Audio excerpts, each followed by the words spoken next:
What's up, guys? This is Heis coming at you once again from the Colorado Railroad Museum today. And today we're going to start a new series that I've been wanting to do for a little while. And we're going to call it Loco 360. Because when I started working on steam engines, I looked at this giant thing and I saw it as a locomotive. And I started learning the different pieces and how you work on all the different things. And I started to recognize the different parts and started to appreciate the machine for everything that makes it what it is, rather than just one whole mass. And I imagine a lot of you out there on the channel look and see this and just see its train, or maybe it's 491 or whatever you know it as. And so I want to show off the engine, do a complete walk around, and try and point out as many of the parts as I can.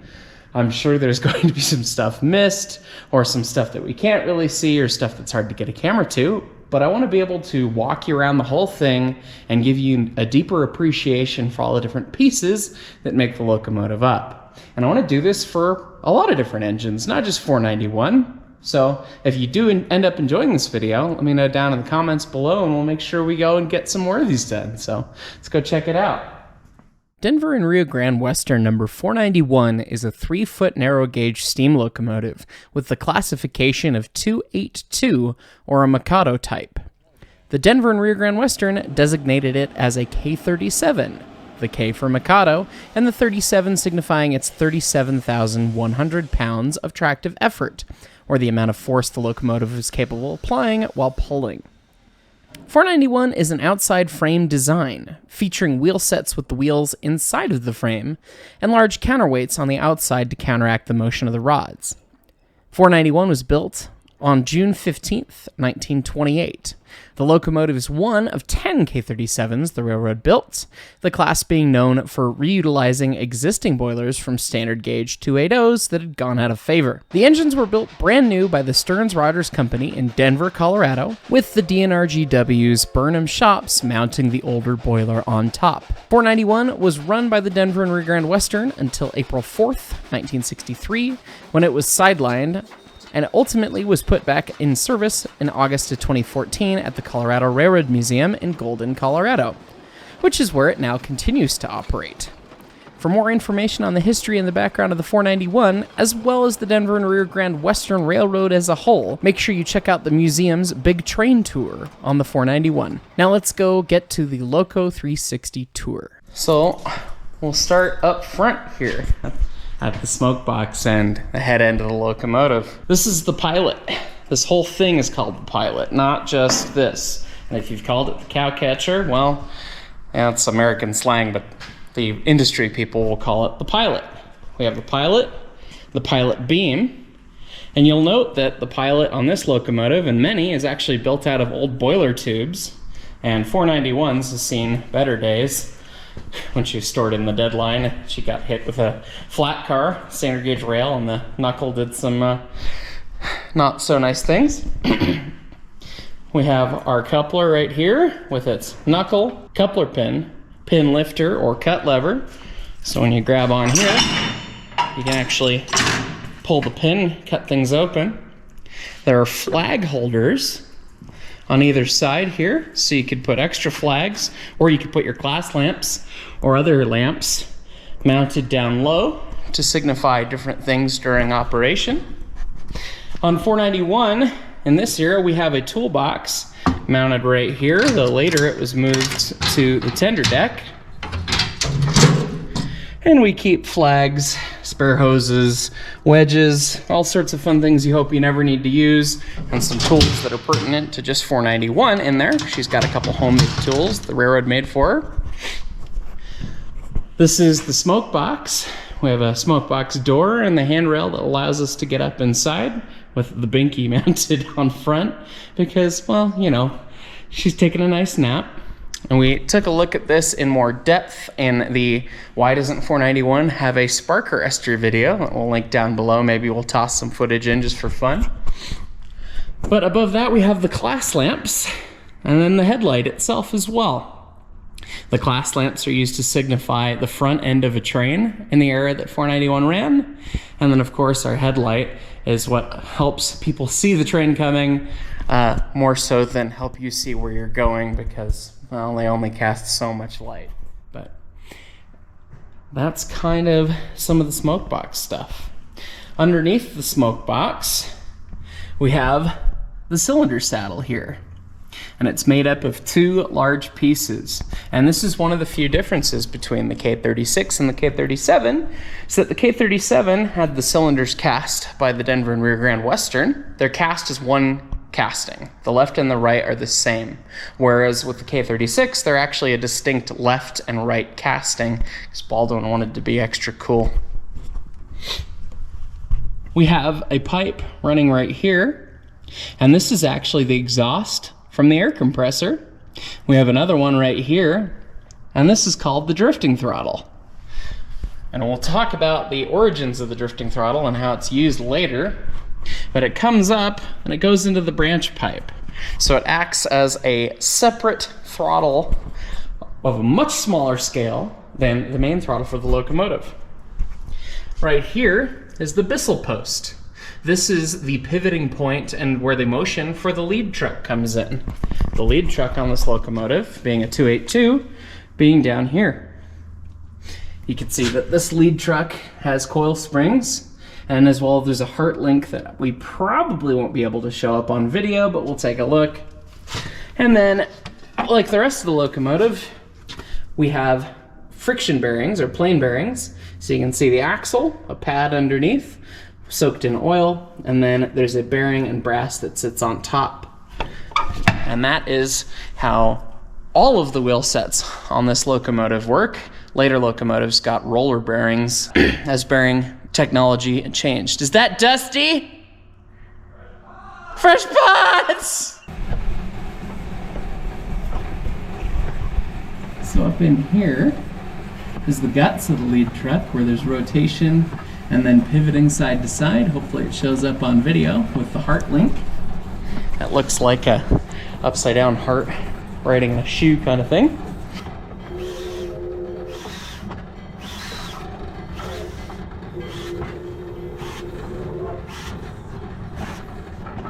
And that's kind of some of the stuff going on with the lead truck.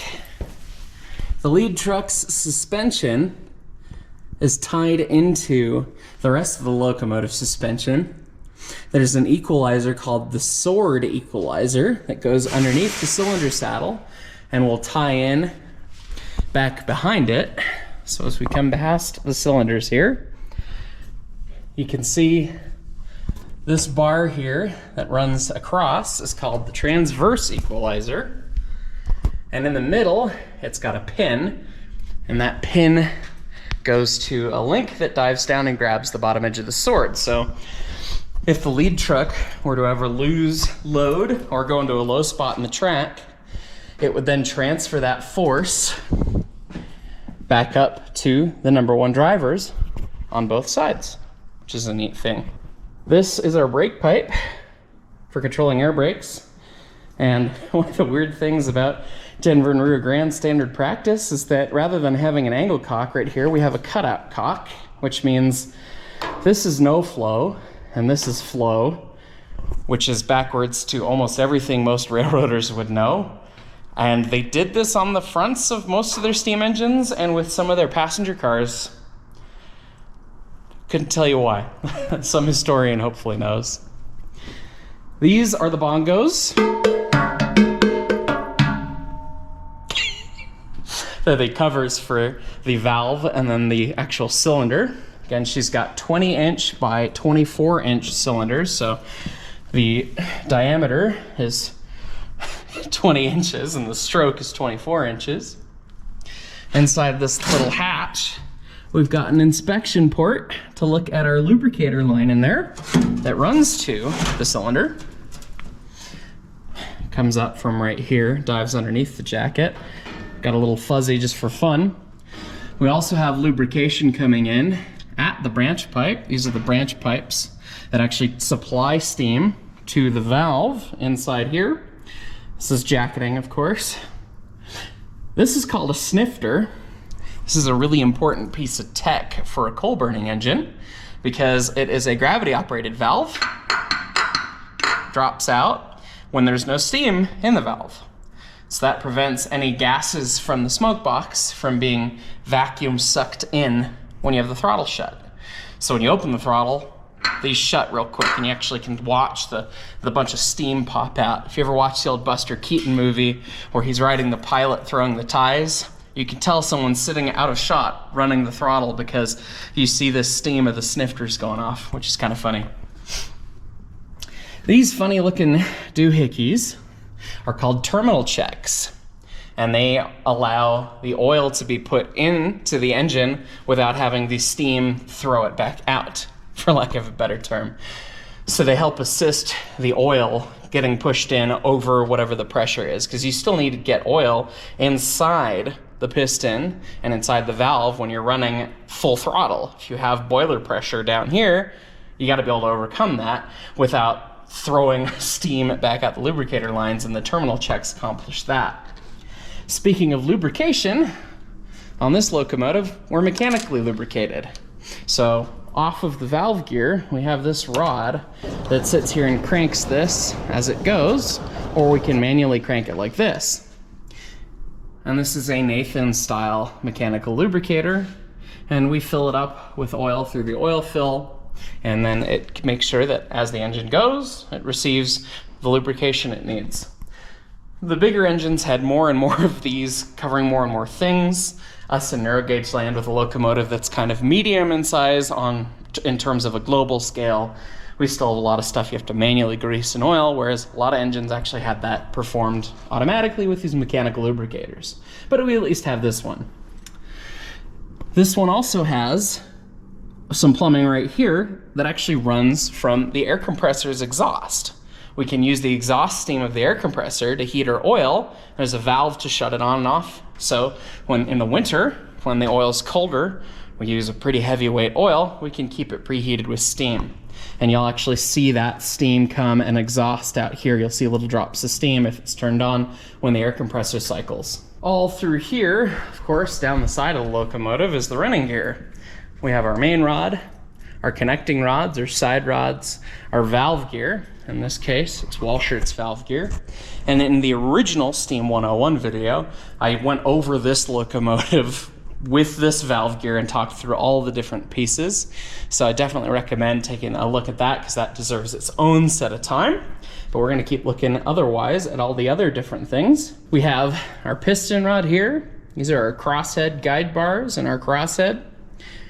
Special hardened key holds the crosshead onto the piston rod, and if that breaks, you send the piston through the front head usually, which is not a good time. But here is more suspension. This is a neat thing with the 491 on the suspension side of things, where we have a centering device located on the number one driver. This piece of steel right here is bent at an angle to try and force this saddle as the driving box moves up and down to try and force everything or force the wheel set and the box towards center. So it's a device that helps this locomotive maintain track as it goes around sharper curves, which is important in narrow gauge territory.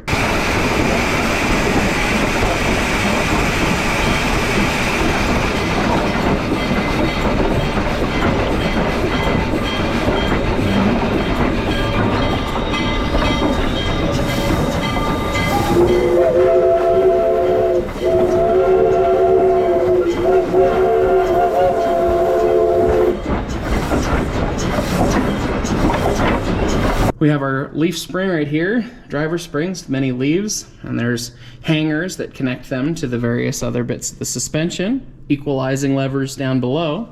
So the suspension on the locomotive is connected from the lead truck to the transverse equalizer, to the number one driver, to the number two driver via that lever, and then it's dead pinned into the frame right here. Just goes up to a block, and that's called a dead block. Right. The suspension stops there. And then we start a new segment of suspension towards the rear, which is neat.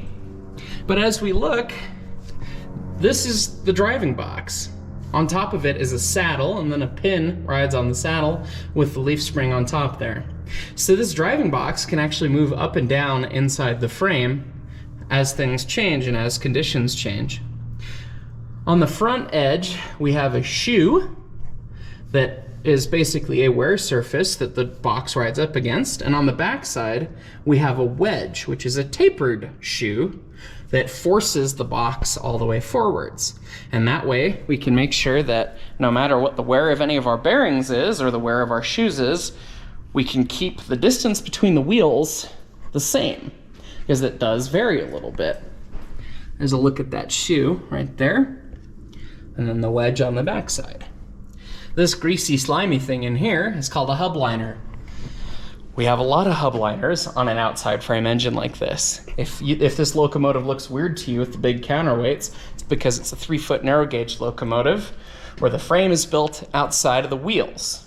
And they did that because it meant that they could have all of this junk out here, and then they could sink a bigger boiler down lower. You can see how low the boiler sits and how it wouldn't be able to sit if the frame was on the inside of the wheels.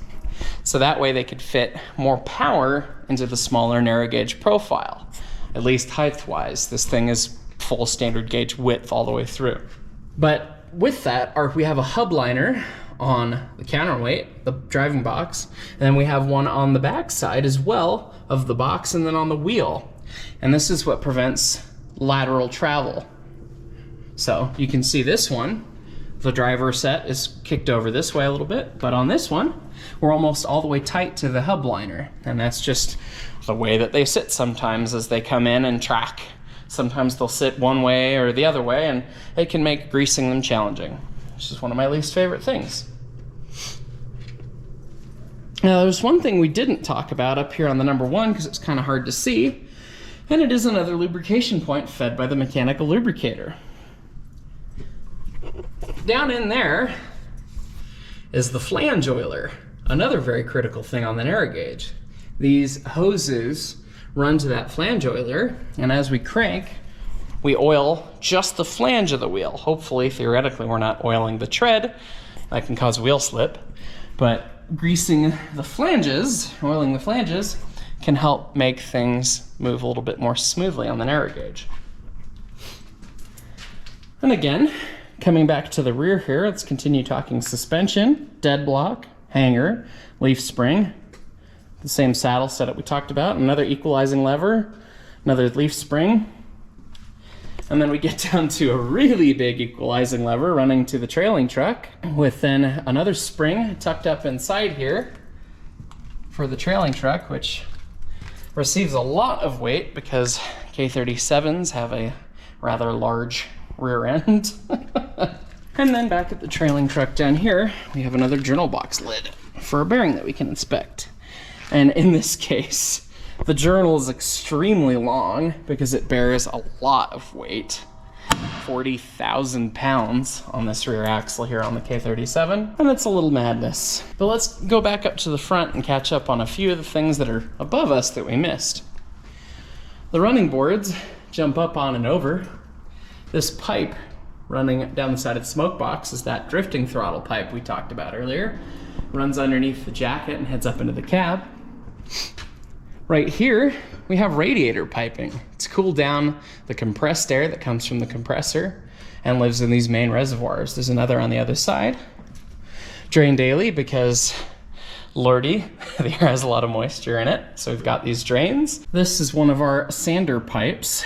Runs from the sand dome up there, comes down here and delivers sand directly to the rail, or close to the rail, hopefully. There's another one up front. It's a whole mess of things. It can be kind of hard to catch everything, can it? And coming off here, we have a number of more air brake pipes. This is our main reservoir heading into the cab. We've got our brake pipe that heads up front here. Our brake cylinder line right there that runs all the way up to the brake cylinders, which are tucked way the heck in there, right where they're impossible to service. Well, not impossible, but not very fun at least. This is where we keep spare tools. Just kidding. These are washout plugs. A lot of them are out right now because the locomotive's drained. You can see inside the boiler there. That's where our plugs actually live. There's 25 plugs on the 491. And when you're sitting with the locomotive drained, you want to make sure all the water's drained out. So we got the lowest ones open as well. But plenty of the higher ones are still in. Every 30 service days, you got to pull those out and wash things out. This piping here is the suction line for the injector, which is right here. This is what puts water into the boiler. It's got an overflow line right here with an overflow control into the cab. And then it gets its steam from the starting valve here, with another line into the cab for controls.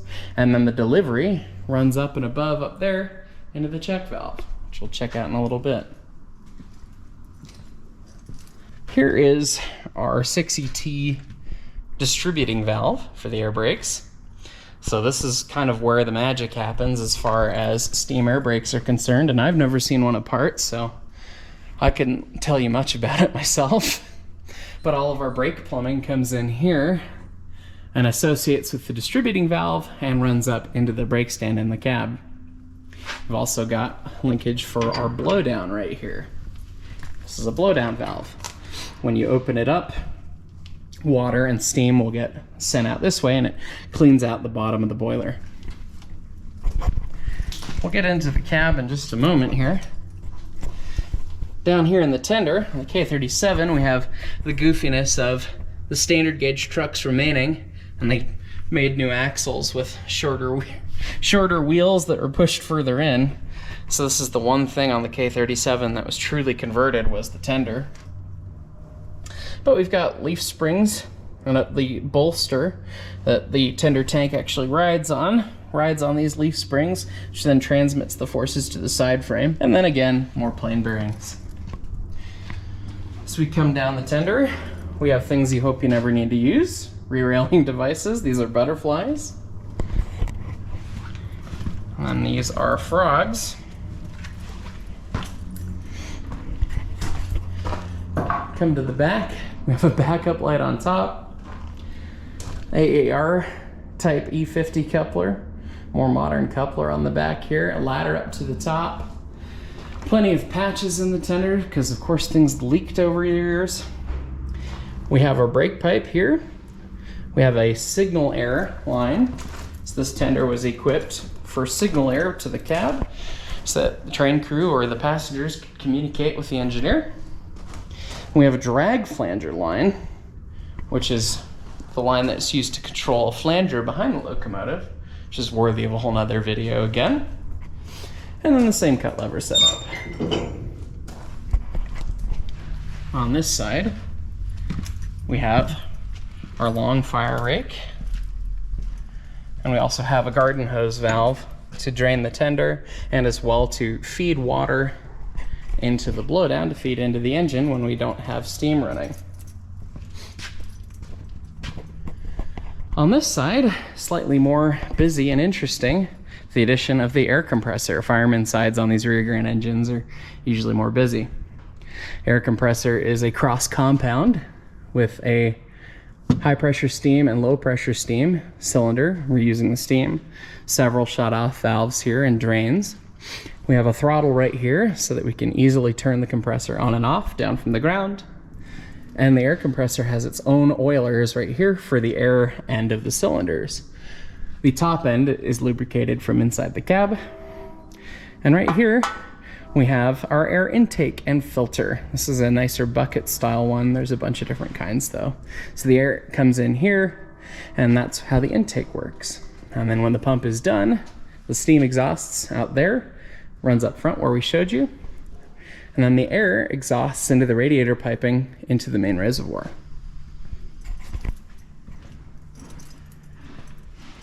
Down here, this is that shutoff valve for the air compressor's heater to the mechanical lubricator. And this is a drain for the blower pipe. This is the blower pipe that runs all the way back to the cab where the fireman has his control. It runs to this kind of bizarre cast four-way fitting with a clean out, the inlet, another inlet with a valve where we can plug air in if we need to, help steam the engine up quicker. Don't tend to use it, but sometimes you have to. And then there's another little drain right there. Climbing up the appropriately labeled tender steps into the cab. On the tender first, we have our water legs, or our tank lockers, where we can store all manner of fun things. There are valves to shut off the water flow to the injector on either side. We have a dipstick to measure the height of the tender water, and a little petcock right here to see if it's completely full. This will leak if you have it open.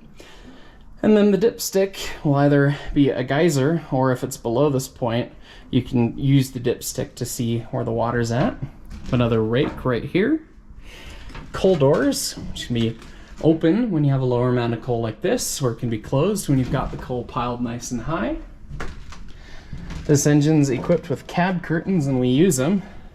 These curtains can be undone and locked into these slots on the tender, and they're designed to accommodate the sharp curves of the narrow gauge, so we can slot those in and be able to go around the corners with the curtains. And then as well, there's a hood curtain that mounts and runs all the way around the top there, so you can really just kind of close yourself off in here and stay warm when it's cold out.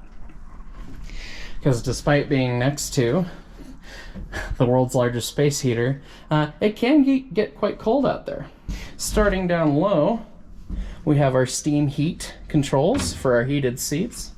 Here and here for the fireman and the engineer. There's heating coils run underneath these latticed floors here that then exhaust out the side. And those are fed by a pipe that runs up and over the top of the boiler. And the actual beginning throttle for them starts up there. It's one of those valves. We have our grate shakers right here. There's 4 of them because there's 4 on this locomotive. We use that big bar to actuate those. Down below the hatch is where our pin for the link to the tender is. And then the tender has a corresponding one with the pile of coal. I usually pull this one off the locomotive to remove it from the tender. We have our oil can shelf up here. With oil for the locomotive, for the air compressor, and then usually there's also a long oil can which is running around somewhere else right now. We have our fire door, manufactured by the Economy Company, which you can open with this lever manually, and when it's cold it doesn't like to run. Or you can press this pedal, which will actuate this little air cylinder and run this whole linkage to open them both automatically. A lot of the pipes that you see in here are drains. This is a drain for the water glass itself, so you can blow down the glass. This is a drain for the shield around the glass if the interior glass were to break, because there's a glass inside of a glass in there. Same thing over here, and this one's kind of goofy looking. We also have a drain for the water column there. And then we have all of our air brake components over here. These are feed valves that set the pressure of the air. This one for the independent brake, 45 psi, and this one for the train brake, set to 70 psi for our operations around here, though many places use 90 and some places use 110. This is our cutout for the brake stand. When we talked about cutting in and out the air in the whistles video, this is where it happens. These are our sand valves. You can use front 2 or all 4. This is all kind of built off an air manifold off of the automatic brake, which isn't exactly historic, but works quite well. This pipe here runs up to another little manifold where we can control the automatic air bell for the engineer. It also runs across the fireman's side where he has a bell control. And then there's also a shutoff for the air door, which is over here. All of these little copper pipes that run from the brake stand upwards are for our air gauges. We have 2 duplex gauges up there that tell us everything we need to know. We have our air brakes right here. This is 6ET schedule air brakes. So we have an H6 automatic valve and an S6 independent. If you want to learn how these operate, check out Air Brakes 101. Here is our Johnson bar for forward, reverse, and efficiency. This is the cylinder cocks lever right here, presently open. You push it forward to close them. Blow down handle right here, and then this is the mountain cock. This actually turns off or cuts out the air supply to the driver brakes. If you're running a really long train and you got sufficient brakes behind you, you can cut that out and just run the automatic without needing to bail the independent. Up here we have our water column and all 3 drains to inspect water level, 3 different heights. And this is the drifting throttle that we were talking about, which is just plumbed off the turret, a simple valve that runs all the way through the jacket, all the way up to the front, used to either drift downhill rather than using the air brakes. Fresh pots! Fresh pots! Rather than using the air brakes, you could open this with the bar slightly in reverse to drift downhill. Or for small moves and couples, you could use this rather than using the superheated throttle, which is a rather large throttle and a lot of steam. You could use this smaller one. Our injector overflow and injector steam, the whistle. Here is our headlight switch. Ours only has centered full and rear full. We don't have a dimmer on it. We have controls for the class lamps and then the little light bulb that's underneath the cab down below to see how fast you're going. And then our starting valves for the injector, the hydrostatic lubricator, the dynamo, and then the air compressor itself. This is the throttle bar. This is what you actually send steam to the cylinders with. Hydrostatic lubricator, which if you watch Railroad Jeopardy, has a condenser valve right here to change the steam into water. And then when you fill it full of oil, oil floats on the water in there and will go to the air compressor via this outlet pipe. Then on the fireman's side, similar controls with the blowdown, injector steam, injector overflow. And this is our blower control. And this is the deck hose. While you have the injector running, you can open this to use this hose, which is very useful for a number of different things. And we have lights for the water glasses, and then the steam throttle for the steam heat, and then the top feeds for our water glasses are up there. Out the top we have an air vent that you can open with this lever right here. And then we store flags here. And then all of our different certs and paperwork are up here. Now as we squeeze through the door here, we can see the rest of the turret. This is the turret right here. It's plumbed in through the boiler into the top of the steam dome to get the cleanest steam, but it's where all of those starting valves get their steam. The curlicue line is for the hydrostatic. We have injector and injector, and then the dynamo steam, and then one for the air compressor that runs out over here. This is where the lubrication joins in. And then that is the blower. So the blower has a second control there, has a throttle. This is the dynamo. It also has a drain that runs down and around out here. As we come down the air compressor line, we come up to this. This is the air compressor governor. It gets told what the main reservoir pressure is through this copper line, and it compares that to what it's supposed to be and determines whether or not to send steam to the air compressor. And when it doesn't, it sends it out of this little drain right here. Here we have the whistle with its shutoff valve. And if we've talked about 491's whistle many times on the channel, it's very broken and sad, but it's hers. 491 has a auxiliary to the turret because we didn't have space to mount things on top of the dome. So the whistle's plumbed off of it. The three 3-inch safety valves are there. And then the monkey tail, where additional things can be plumbed off of, is right there. It's also a place that we leave open for steam to drain out. These handrails, there's one on either side, but on that side there's also the conduit from the dynamo that looks similar to the handrail. This is our steam dome. Handles to help you get on top. Here's our bell, and the control for the bell You can see how dirty it is, how dirty it gets. The airline for the bell and the airline for the sanders all run underneath the jacketing. It goes up there, and then the bell can actually still swing. There's a swivel joint in there to allow the air to go in to the cylinder to run the bell inside there automatically. Or you can still ring it with the cord if need be. There's the plumbing in for the sander and the sand dome with the 2 sander pipes, just the fronts, or the rears, which get actuated with all 4. This pipe that runs across is the airline that ties the 2 main reservoirs together. These are our check valves.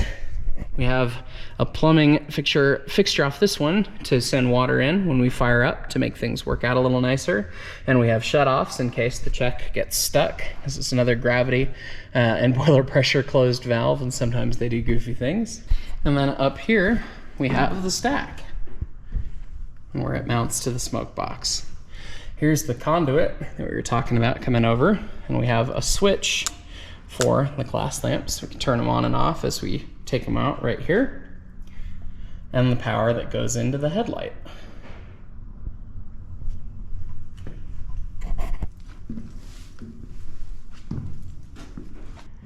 And as a last look, let's pop open the sand dome, see what's inside there. The lid's held on a chain to the stud there, and we have sand. And it's actually got a fair amount of sand in it right now, which is convenient. But not convenient for showing how it works. Oh well. Anyways, guys, I hope you liked this first Loco 360 look at Denver and Rio Grande Western number 491. If you like this, let me know. And maybe we'll do it for some of the other locomotives around. It'd be fun to show them off in depth. Hopefully you learned something new. Anyways, guys, thanks for watching.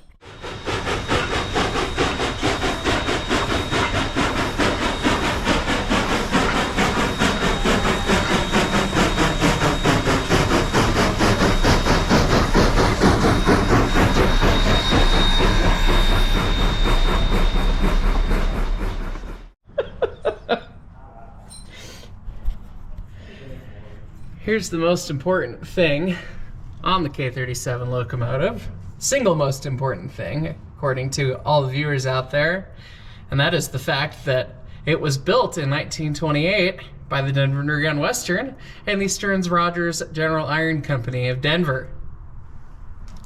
And when you look up here, the builder's plate says rebuilt by D&RGW, August 1928. It wasn't August, but who cares? It's fine. They were not converted from standard gauge. Ah! Explodes.